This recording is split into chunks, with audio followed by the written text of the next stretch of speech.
Well, well, well. Here we are. Welcome back, friends. UFC Vegas 98. Tatsuro Taira versus Brandon Royval. We've got a great card. We're back at the UFC Apex, and I am broadcasting live from the sidelines of my youngest son's soccer game. So I want to thank everybody for tuning in on this festive morning as we take a look at these 12 fights. And I have done my homework and I'm ready to get to business here. So let's get to fight number one of the night, where we have Clayton Carpenter taking on Lucas Rocha. Lucas Rocha, an impressive 17-1 record, but I believe that record is deceiving.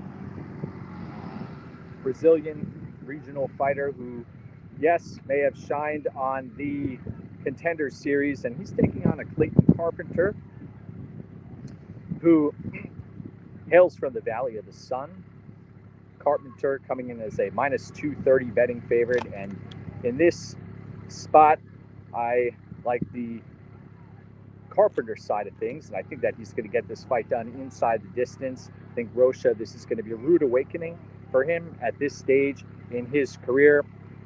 Different levels, and we've heard a lot about Carpenter on his way into the UFC, and now this is an opportunity in the Apex to earn some fans here. So give me Clayton Carpenter to win, and to win inside the distance. Next fight, we have Cody Haddon taking on Dan Argueta. Dan Argueta has fumbled the bag many times in his UFC career. We've seen against Ronnie Lawrence and others. Tough for this young man to find a victory. He has fought well against solid competition, but in this spot, I'm going to be picking Cody Haddon. I think that the younger fighter who, you know what, Argueta just has a propensity to put himself in harm's way, as you've seen in previous matchups, and I think that that's what's going to happen here. Cody Haddon, I believe that he will walk away victorious, but the American Dan Argueta, he's seen better days. He's seen better days. So I want to take a look at the comments section here. We have a few comments here. Ben, welcome aboard. Pleasure to have you. And Evan, over at Combat Capital, thank you for coming back onto the stream today. The coffee is flowing. Yes, I've ingested about 64 ounces of iced coffee before this broadcast, so I am elevated, so to speak. Professor Chaos, let's go. JP, you are in the house as well. No, you did not oversleep. You are here live with me at the sidelines of my son's soccer game. We are broadcasting, and we are multitasking here. I didn't want to miss this card. Thank you, buddies, for getting to it. Big ups in the house. Yes. All right, so let's get back to business here. Let's talk Corey McKenna, who could have been had at plus money earlier in the week. This line has continued to shift, basically a pick 'em on both sides. I know Corey McKenna is a diminutive fighter who has a wrestling background, and you know Team Alpha Male has spent a lot of time with her, and she's taking on a Julia Palostri, who don't trust her, can't trust her in this matchup. I'm going to be rolling and picking what once was the underdog in Corey McKenna. I think that she's going to win this fight, and props to those who were able to lock in McKenna at plus money. But realize she is the undersized fighter in many, many matchups. And she's come up short before. Women's MMA, difficult to trust at times. Now, let's talk heavyweights. Remember, we had Junior Tafa's opponent was scrapped earlier in the week, and in steps Sean Sharif, who could be potentially led to the slaughter here against Junior Tafa. I like Tafa by knockout and also inside the distance. I wouldn't touch his money line. I do not see this fight making it out of the first round. In fact, if you want to play Tafa round 1, I believe that's the way to go. So give that a look. By the way, if you wouldn't mind subscribing to the channel and liking the video, I put in a lot of work behind the scenes here to make these breakdowns come to fruition week in and week out, and I want to thank you for tuning in. So give me Junior Tafa round 1. Now, this is a grappler's delight that we're looking at here. Jonathan Pierce taking on Pat Sabatini, JSP, who is the much larger fighter here, much larger frame, and he's taking on a Pat Sabatini who is a significant underdog in this spot, and I question that because what's been the kryptonite of Pat Sabatini in the past is power punchers and those who throw heat, and JSP is not necessarily a fighter who's going to land knockout blows. He's going to have to throw punches and bunches and catch Sabatini off guard. I think we'll see Sabatini look to get right to the grappling early and often, and the longer this fight goes, I think we'll see Sabatini turn the tide here. JSP should come out hot early. I know the Fight Ready folks likely have him coached up as they typically do, but give me the underdog, Pat Sabatini here. I like the matchup for him, and I like the price. Next up, let's talk Themba Gorimbo against Nico Price. Nico Price coming in as the plus 260 underdog. And what has Gorimbo done to warrant this betting line? It's a bit absurd to me to see Themba Gorimbo at a minus 300 betting favorite. I'll still be picking him to win because Nico Price, he just seems like his equilibrium is off from the time he enters the octagon.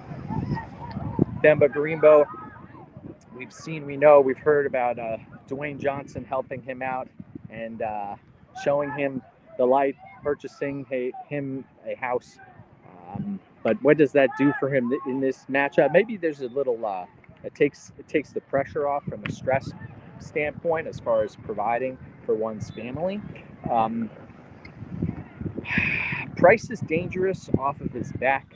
He also can crack, but he's getting up there. He's getting up there in age, and he's come up short against Cerrone. He's come up short against Robbie Lawler, against others, and what can you say? Robbie Lawler's farewell fight. But give me Themba Gorimbo to fight a more intelligent game plan than Nico Price.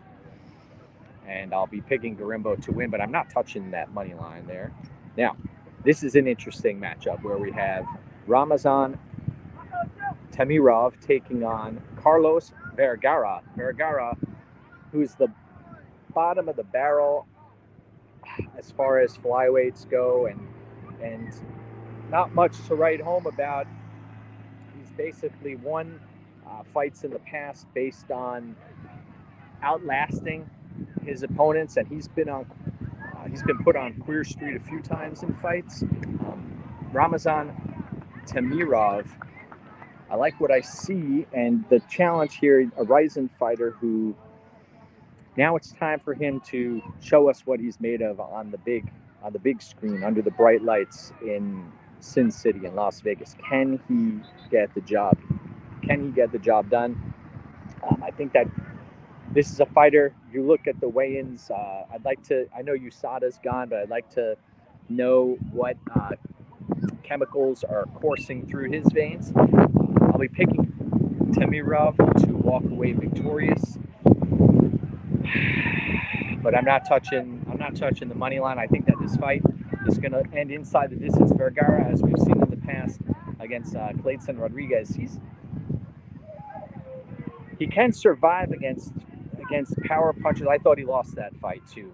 Man, I'll be picking Tamirov to win this fight inside the distance. Now, this is a situation where we have two grizzled veterans, who've fallen on. They've seen better days, let's put it that way. Daniel Rodriguez, who, remember, he took a short notice fight, signed a contract extension, but he's getting up there in age. Rodriguez has taken some, D-Rod's taken some serious damage, started to slow down. I lost on a play. I had money line on Tim Means when he went to New Mexico. Daniel Rodriguez went to New Mexico and took on Tim Means, and we saw a grappling side of Daniel Rodriguez. I believe is he 10th planet jiu-jitsu fighter, but we know he likes to strike. He's got straight 1-2s, southpaw, and Alex Morono, the great white shark, I believe. He, unfortunately, I guess it depends on how you look at this, but to me, he's one of the biggest overachievers in the sport. I don't know if I've ever seen, maybe there have been 1 or 2 fighters who I've seen do more with less athletically, and Alex Morono comes into this fight coached up well. Team Fortis has done him wonders throughout the course of his career, and I think Rodriguez is going to get a knockout here. I don't think this fight is going the distance. I was actually shocked to see that this fight doesn't go the distance. Line is at plus money. So fight doesn't go the distance, and D-Rod is going to be the pick.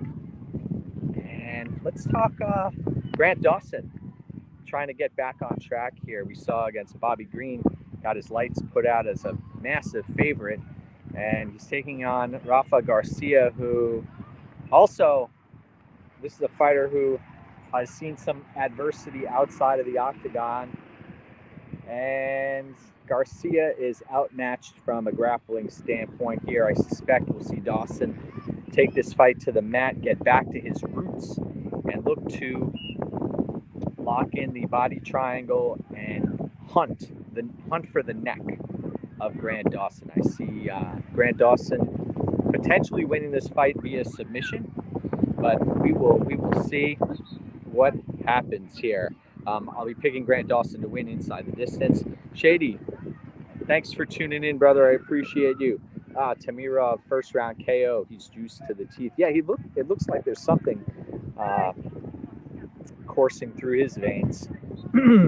And you got to wonder if not USADA, but our new organization has found their way into his blood vessels to obtain a sample.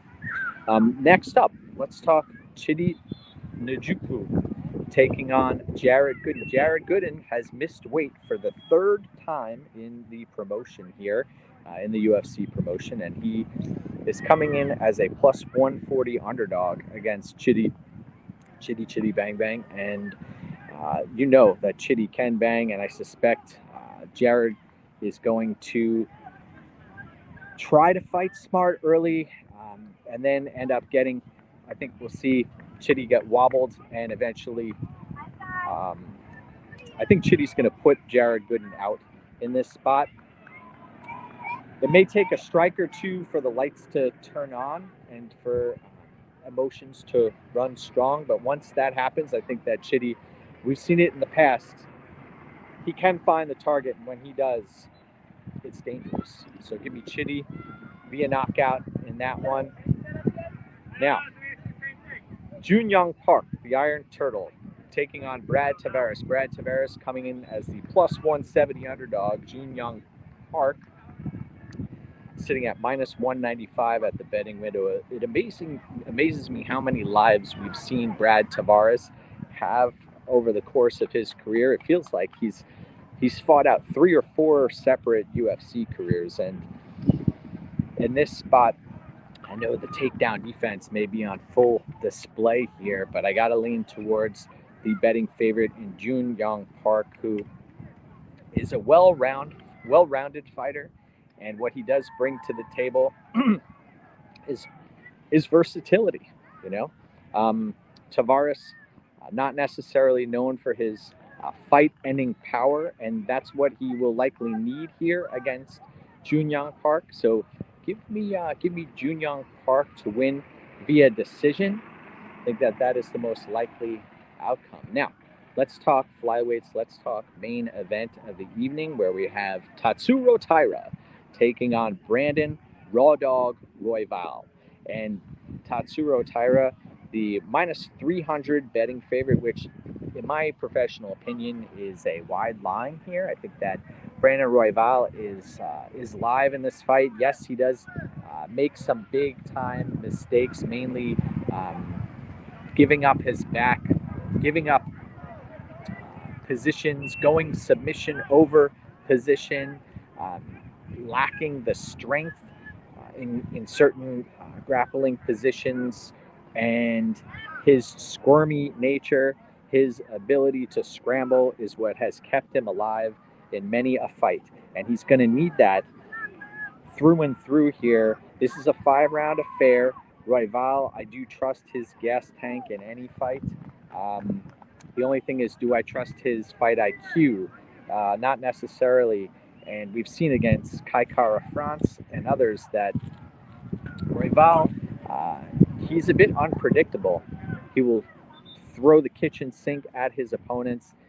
He will put up multiples of strikes compared to what his opponent puts up as far as a volume-based striking affair goes. So Royval should be the one throwing 3, 4, 5 punches to whatever Taira is throwing back. But one thing I will say, Taira, when he commits to his strikes, he's very dangerous on the mat too. And my question for everyone earlier in the week was, how does this play out if Royval is unable to break the body triangle of Tatsuro Taira?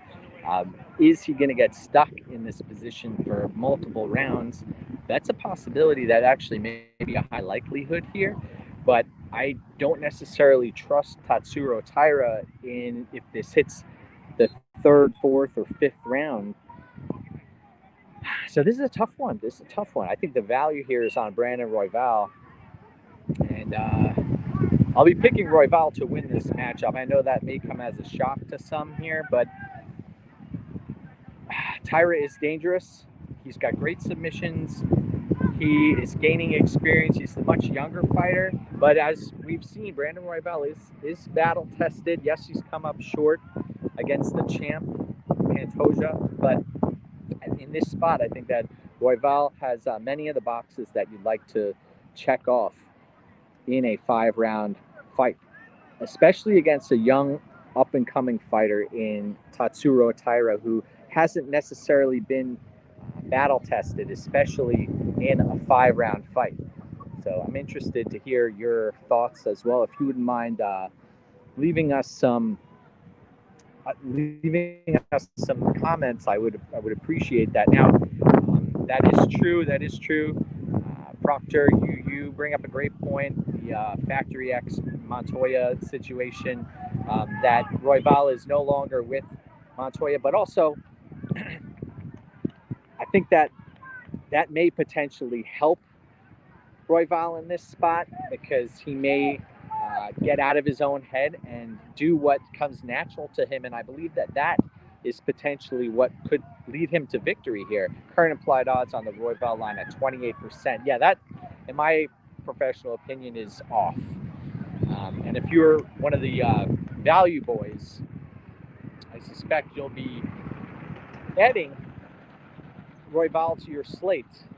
But I'll be picking Royval there, and I want to take this time to thank everybody for tuning in.